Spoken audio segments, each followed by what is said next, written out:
victory? It's not that satisfying. It is what it is. Honestly, I don't look at it anyway. My life don't really change after that type of stuff. Do you know what I've noticed with you lot? You realise how much your life changes when you lose. When you win, it's just on to the next. So it is what it is, isn't it? Did you have a bit of the grump, though, that people even thought that that could be a contest, that you were being questioned, that he could even have a chance of winning? Yeah, I question myself. You know, it's a tough game. The heavyweight division is one of the toughest divisions in the world. So yeah, it is what it is. We've got the job done. People can question me. I'll do my best every time, and what will be. But I'm not even buzzing about the win. Just on to the next. Let's go. Would you argue that makes you a bit of a better fighter, though, that you've seen the other side of the coin and you know how it can go when you don't win? That actually victories like this, you know what could happen. Losing ain't good for any up-and-coming fighter, but what it does for me, if I'm honest, it will help me be able to speak to fighters coming up that may go through losses, that may need to work with new coaches, that may need to find ways to improve their skills. Because with Ngannou tonight, let me tell you something, yeah? This is how it works full circle. If I was an old AJ, it would have been just strength versus strength. It would have been a fight that would have taken years out of my career.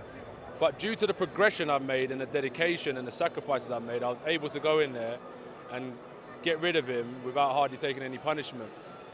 But where people don't understand that, they looked at me and thought, what's he doing? He's lost himself, he's this, he's over-analysing. But in a sport like this, in the heavyweight division, you have to be analytical, you have to be a student of the game, so you can go and put performances on like that. So yeah, I may have lost a few, but it's full circle. So what I'm trying to say is, it doesn't do much for my career, it is what it is, but it can do a lot for other fighters when I'm sitting on the edge of the ring advising up-and-coming fighters in the future.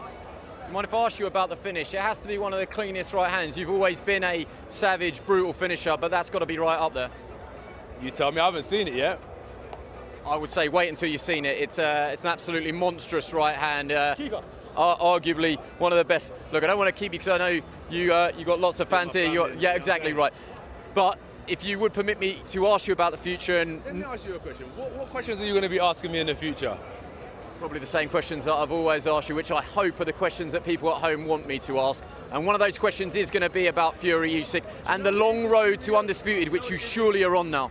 Nah, Fury Usyk, you know, if they want me, they can come knocking at my door. I'm just going to do my best each and every time, do you know what I'm saying? But if they want me, they can come knocking at my door. I'll just get in there, do my best, I'll go home. Nothing changes for me, broski. God is good.